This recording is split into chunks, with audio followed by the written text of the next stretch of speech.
morning or good afternoon, everyone, and welcome to this session. My name is Sophie Romana. I'm a board member of Root Capital, an organization in the United States that work with farmers around the world to increase their production, in particular coffee farmers. And today we're going to have a conversation with my colleague Jocinda Kabungo, who is the manager of the Bukonzo Organic Farmer Cooperation Union in Uganda. First, I want to thank our hosts, Women Moving Millions and Network of Engaged International Donors, for hosting this conversation, which will be focusing on the challenges that women are facing with climate change, especially women involved in agricultural production. And Jocinda has been at the forefront of this fight and has a lot of information to share with us. The Bukonzo Organic Farmers Cooperative Union is located in Western Uganda, near the border with the Democratic Republic of Congo, and it joins 12 different local coffee cooperatives. We're going to learn a little bit more about the structure and the history of this organization that is capital in moving forward the work of coffee producers. They're really interesting model because with the support of Root and other organizations, they're producing a premium coffee that is organic and fetches the fair trade label, which allows them to sell them at a much better premium price on the international coffee market. So we're here today in particular to look at how investing in women climate leaders like Jocinda is really critical in winning the fight against climate change, if we can win it at all. And it's really interesting to hear also Jocinda's personal journey becoming the business manager of this unit in a sector that's usually dominated by men. So we're going to hear more about the cooperatives, the production, the challenges of climate change, what we can do to basically support women engaged in climate change and agriculture in sub-Saharan Africa, where there's a lot of challenges. But first, let's meet Jocinda. Welcome. So glad to have you with us today. First, can you give us a little bit of a history about the origin of the Bukonzo Coffee Cooperative? Bukonzo Organic Farmers Cooperative Union started as a consortium of different organizations in Kasese district where we operate. The reason why it started, it was an issue because Organic was promoting organic agriculture, but it was difficult to separate or differentiate the product that is organic from the conventional coffees. So the members felt they start Bukonzo Organic Farmers Cooperative Union to solicit for market of the organic certified coffees in Kasese district and being produced by the union. This was a member's need. How many members are in the, I'm sorry to interrupt you, Jocinda. How many members are in the cooperative? The cooperative comprises of 12 primary cooperatives, but with 3,000 smallholder coffee farmers. So it was created in the early 2000s, you were saying? In 2006, it began as a consortium. In 2009, it was registered as a cooperative union to be independent from the different organizations as an NGO.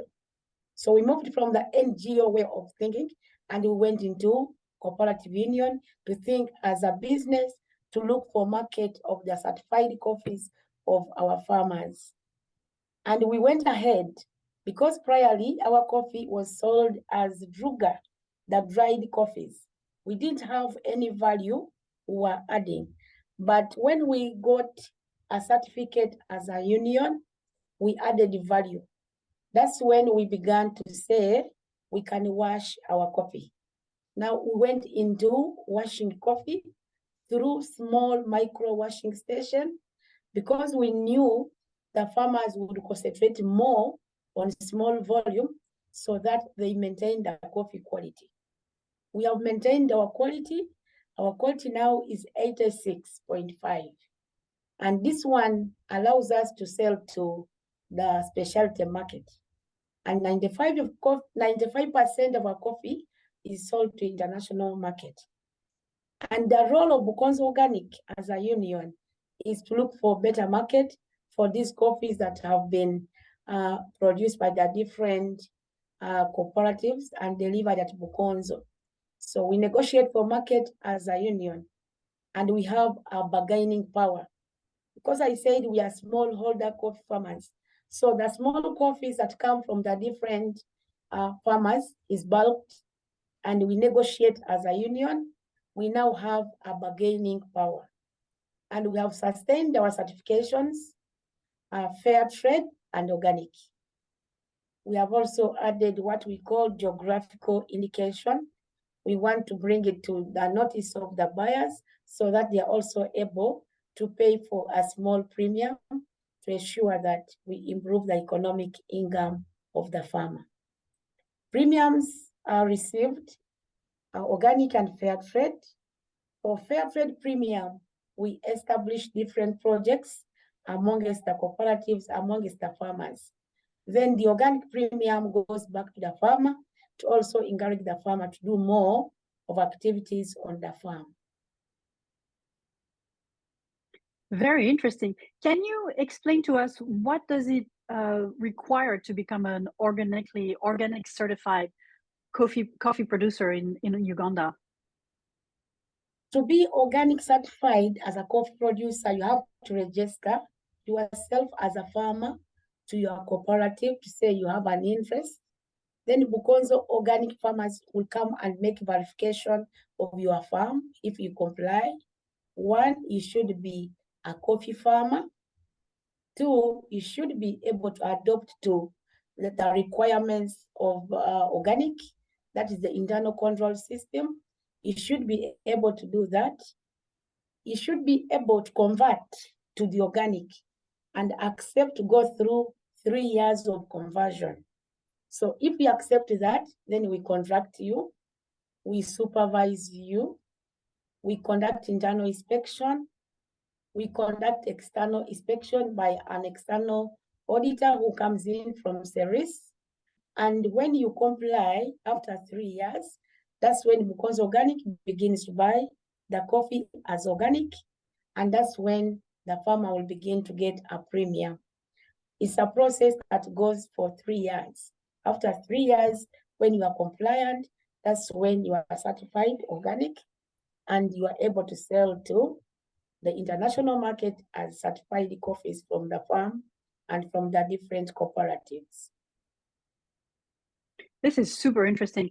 Is it more difficult for women farmers to be certified organic, or are the challenges similar for men and women-owned coffee productions? Of course, it's very difficult. The women have low income sources. So you'll find some of the practices require a bit of money, like soil and water conservation. We need soil and water conservation measures on the farm.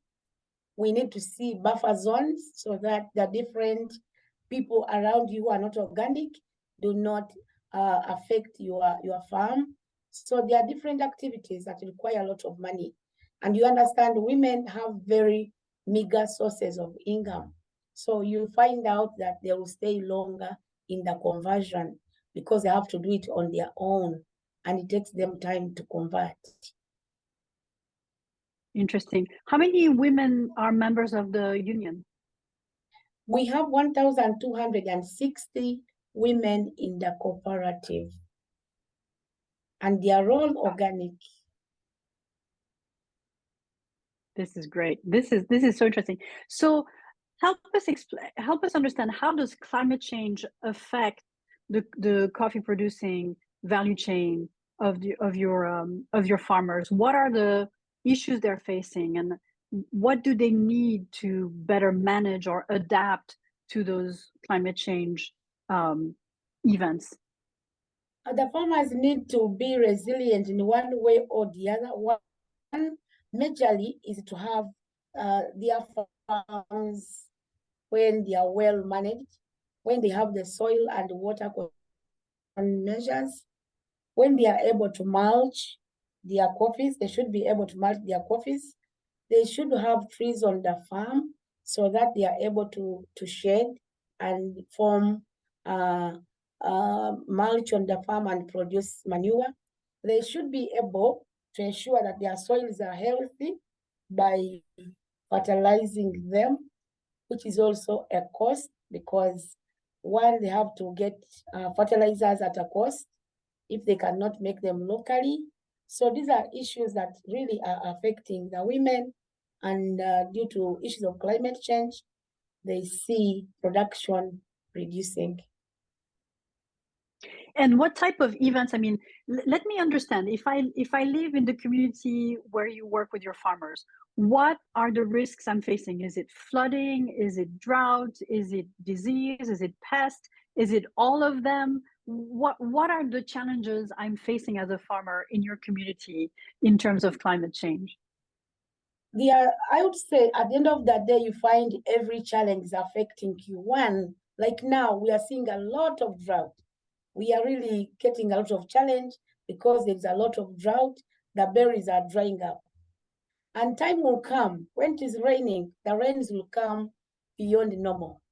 That's why I say sometimes it is really drought, sometimes a lot of rain, which comes with mudslide, which comes with the flood, and you find that there are issues of security, of food security, because the farmers will lose during the rain season, and they also lose during the drought season.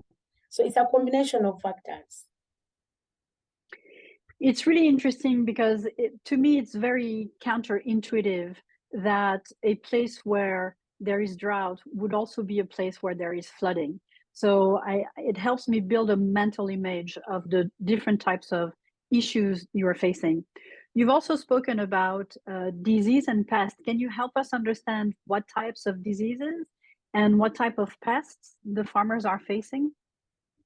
We have the coffee rust. We have the coffee berry borer.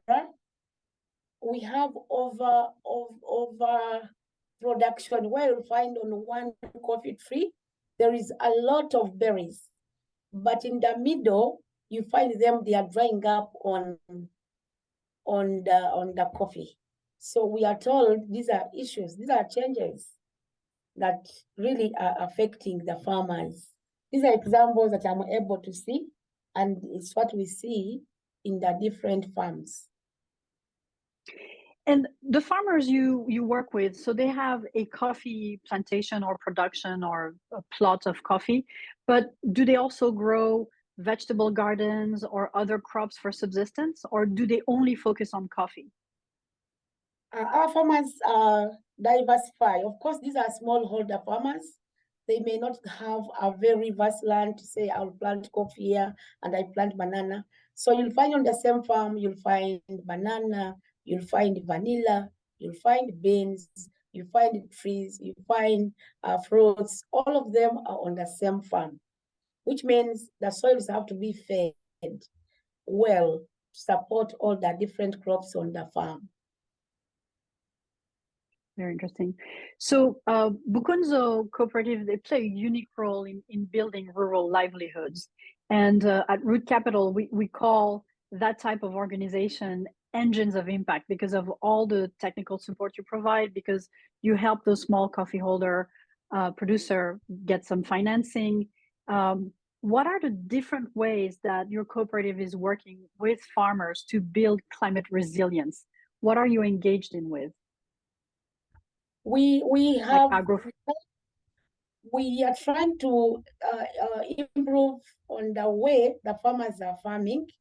One, by building capacity in climate smart agriculture to ensure that they understand what is climate smart agriculture, how do we do it to ensure that the farm is sustainable. We are doing that through trainings and through exposures. And so, for instance, do you engage in agroforestry by planting trees? Do you do awareness training? Help us explain exactly, help us understand exactly how do you build that climate resilience? We are supporting farmers with different trees. We have planted 96,000. We are now adding on for this year, 100,000. We supply tree seedlings that are friendly to the coffee. So we want to see the relationship of the trees and the coffees and the different crops on the farm so that these people are more resilient to issues of climate change. Two, we are giving out cook stoves to the farmers that are energy saving so that the women are able to cut less trees instead of cutting a lot of trees by using our traditional method of cooking. So this one reduces the times that the woman will go to search for firewood or to be attempted to cut more trees. And this support was from one of the buyers of our coffees. And this project is called Climate Premium.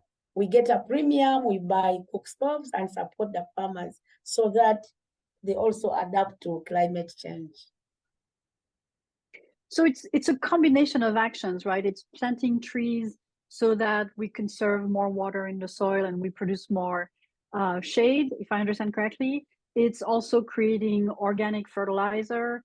It's also helping reduce emissions by having efficient cook stoves. So you're fighting on all the different fronts of the climate change issues. What else do you do?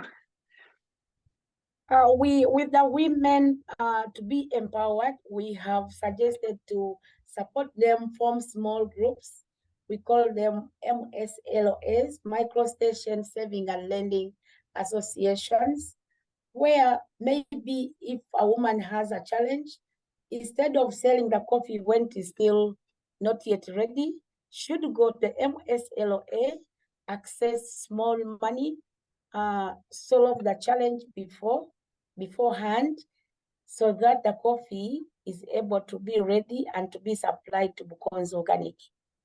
This MSLOA established by the farmers, but Bukonzo Organic has tried to beat them up by capacity building and also giving in some little money to ensure that they strengthen these small micro station saving and lending associations. And in addition to that, we are also not buying coffee only, but we have different projects we are running to diversify the income of the farmer. We are into apiary project. We are also supporting some small groups with the passion fruit so that they have another income to be able to keep the coffee until it is ready, not to be prompted to sell when the coffee is not yet ready. Are the bees and the honey in the hives something that women hand in particular? Is that something they're more invested in than men, or it's just gender neutral? This one, they are given to households. Oh. Yes, where the youth, the man and the woman will be able to take care of the bees.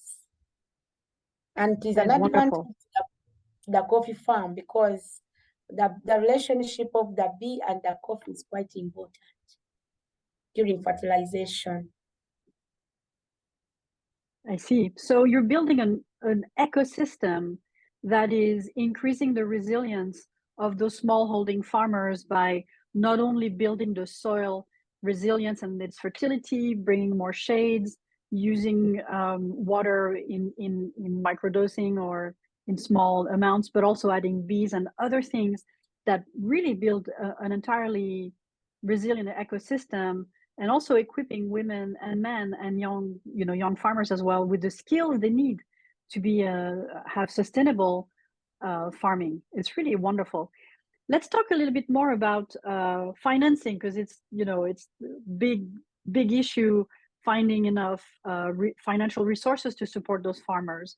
So how do you I know Root Capital has been a partner of Bukonzo. So how do you finance all those activities? What is the support you need? Is it investments? Is it grants? Is it a combination of these things?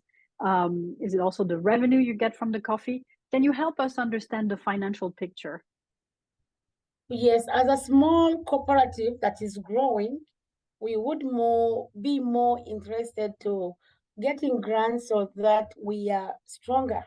We want to be strong as a union in the future to be able to support ourselves. So we believe we can get grants, partners, if they can come in. support the different areas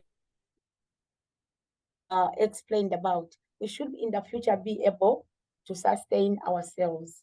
At the moment, we would be very much interested to get grants if they can be available so that we are able to build ourselves, and the future we should be able to sustain than relying more on the foreign fund in the future. But I mean, one of the things you created when the cooperative was created, you clearly moved away from an NGO model to a business model that was producing a revenue. But I think one of the issues about investing in climate resilience project is that those projects typically take a long time to produce a return on investment. It's not immediate that the next harvest is going to be increased if you add more trees. So can you help us understand a little bit more the timeline of those investments and how that affects your capacity to raise those funds?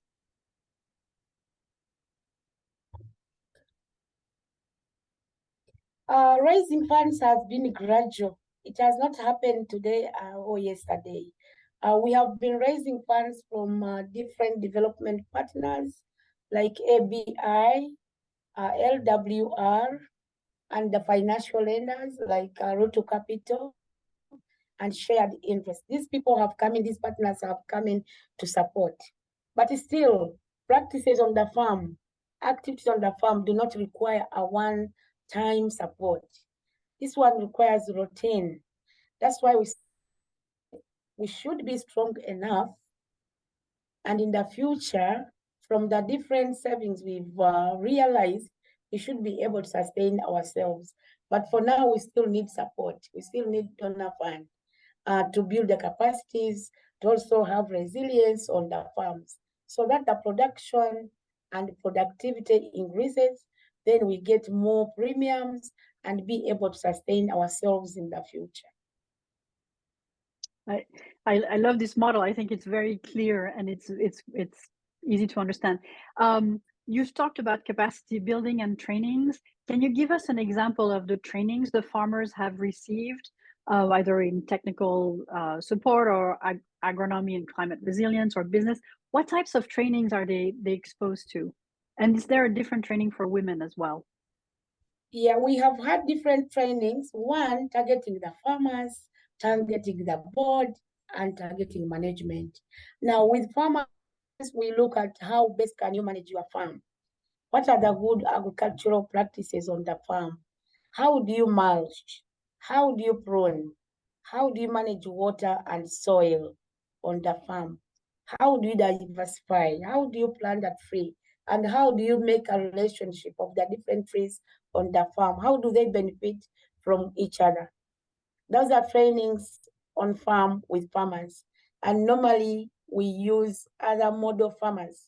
We train from one model farm, and these people can also train other model farmers so that we make a multiplier effect. Because Bukonzo Organic does not have the money to reach out to the 3,000 farmers. So that's the model we are employing.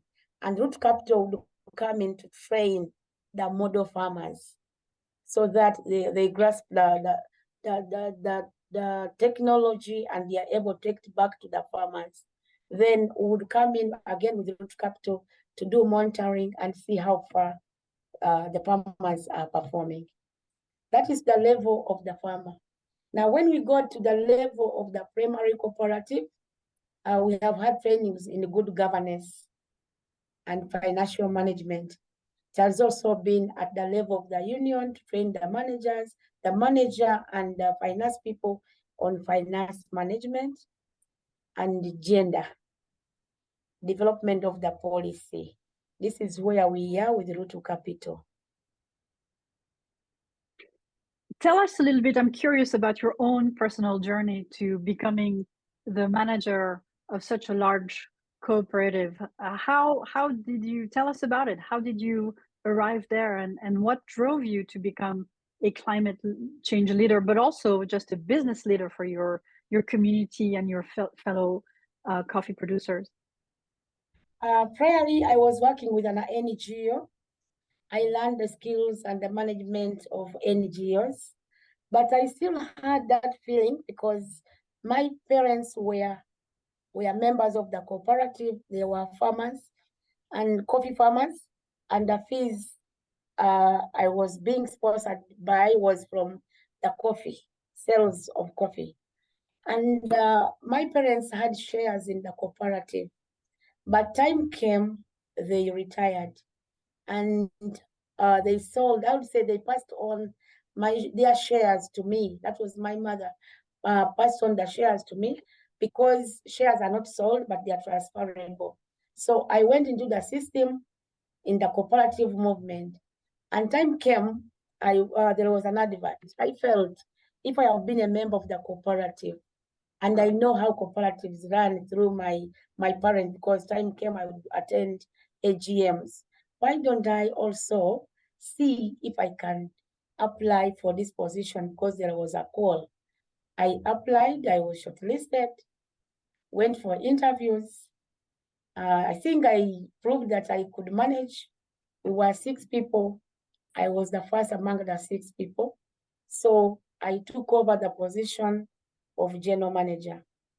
But alongside that, I went for a course of governance to see what can I do, what's required of a good manager. So I went for a course in governance, I got a diploma. I also went for a course in leadership, I got a degree. So the skills from my education and the different skills I've got from the different partners like Root to Capital and other partners have helped me to keep this seat up to now since 2009. And I believe I've been performing because my appraisals have been positive and I've kept the position. Is it hard for a woman to be the general manager of a cooperative in a sector that's dominated by men usually? I would say with ethics, if you have ethics, it may not be hard. But if you prove yourself that you're a woman and these are men, then that's when you are going to fail. But I had confidence in me that I can lead. Through the trainings and that empowerment that I had got, I believed I would lead the men. And there are many men and their youth. I have managed to lead them up to date, and I feel I should do better than this through the different capacities that I have continued to acquire. It's an inspiration. It's really nice to talk to you, Jacinda. You're an inspiration and a role model. Tell me a little bit more about involving younger farmers. Youth employment, and especially youth employment on farm, is a topic that's very it's a lot talked about these days, because we're trying to make sure that we have enough food to feed the people in the cities. So how do you go about working with young farmers and making sure that the ones who really want to be involved in coffee production have the tools, the resources, and the means to stay and work in the cooperative? What's your approach to youth employment? The youth are quite important to be engaged in the coffee production, actually in the coffee value chain. And it is also important that they are sustained. We believe that youth need quick money, but the strategies we have laid is one, it's a kind of motivation. We have engaged them at different micro washing stations because we are looking at the future. If we cannot engage the youth in agriculture, agriculture may not survive in the future because the farmers of today are aging. What will happen tomorrow if the old people have died? So we say, what can we do to sustain this coffee sector? We have engaged them at micro washing stations. They are the ones who manage the micro washing stations where the farmers deliver cherry. So they are involved in processing at micro washing stations and functionality of micro washing stations. And of course, they earn some money. So that one keeps them moving. And the different capacities we give them trainings. Now, model farmers, most of them are youth. They have smartphones, and you know how youth are motivated. So these are small things we give them to keep them moving and to also encourage them to plant their coffee. We request that all people to give a small plot of land so that the youth gets motivated and gets involved in the coffee. So we are looking at what other aspects can we do. We are looking at how do we engage them in maybe in sports. It's an idea that we are developing, maybe competition, so that they are more motivated to keep in the coffee sector. Otherwise, if we cannot do that, the future of the coffee may not be there because these old people are aging. You don't know what's going to happen tomorrow. Do you feel that young farmers are more aware of the risk of climate change or not? Or do you feel that everybody is aware and is trying to find solution and works together in the cooperative to solve those problems? I would say not everyone is aware. We still have a big role to do a lot of sensitization. We could even conduct community sensitization meetings if we would have resources, because this is something new. People look at the sun is coming in, it is dry. Yes, it is dry. But what is causing it may be not known to them. A lot of flood is coming in, we don't know why it is coming. So the farmers and the world needs to be educated more about climate change and how we could adapt to it. That's interesting. I was assuming that there was a higher awareness because they're confronted with the impacts of climate change almost on a daily basis. When we talk about, so you're a leader in your community of coffee producers. How do you think the work that you lead at Bukonzo affects the whole community in your district? Are people coming to the cooperative saying, "Hey, we want to be part of this. We want to learn from you, from your example. Can you help us?" What is the impact of that little engine of yours in the community around you? I would say through our way of work, we are creating impact because we are seeing different organizations coming in to learn from us. Also, the district leadership, if there is any partner coming on board, or if they want to conduct any exposure, you'll hear about Bukonzo. Please, Bukonzo is having a good model. Can you visit and learn from them? And we are also getting some support from the district because they know we are on ground and we are supporting the farmers. Do you want to grow the cooperative? Do you want to have more farmers? What's your vision for Bukonzo in the next 5 or 10 years? By the year 2026, we want to reach out to 5,000 farmers, and we want to certify all these farmers into the organic, into the fair trade, and into their geographical indication. That's a, and do you want to have more women involved, or are you trying to get half women, half men, or what's your vision on gender equity inside the cooperative in terms of smallholding farmers? Because the women are more prone to different challenges in their households, we want to increase the number of women, and we want to start what they call a women's coffee, so that the women are more motivated and also the men are motivated, and see if the men are able, because of the premium that the women will be getting from their coffee, the men could be flexible enough to also give land to the women and be able to be empowered. I love this vision of involving men by giving women a little bit of an edge here. I think it's super smart. I love it. Jacinda, can you help us understand, what's your vision of climate change? What needs to happen so that small coffee producers and small holding farmers, like the ones you're working with, really are protected and are sustainable? What's your message to our audience about the perils of climate change? As an institution that is leading other farmers, we still want to say to the world that climate change is real, and we need support from all the players, the investors, the donors, and the buyers to also invest, because if we don't invest in this aspect in future, the buyer may not get the coffee to continue buying, and the lender may not have the avenues of where to really support the farmers and the stations. So it is everyone's effort to ensure that climate change is reduced and we are able to move forward and become sustainable.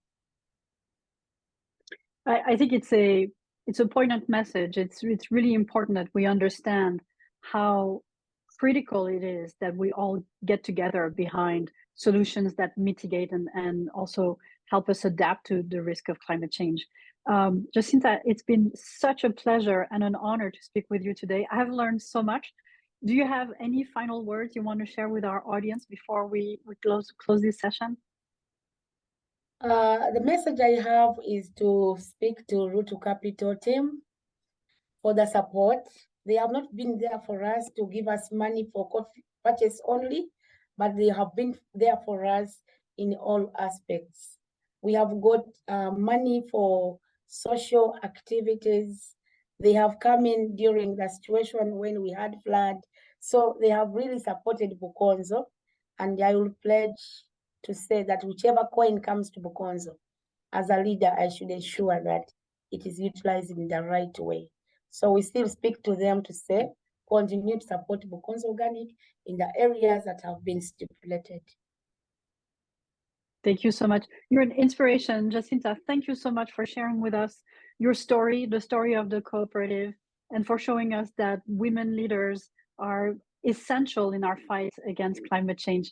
I really hope one day I'll come and meet you in Uganda and visit the coffee cooperative and meet the women you work with. Thank you so much. Thank you.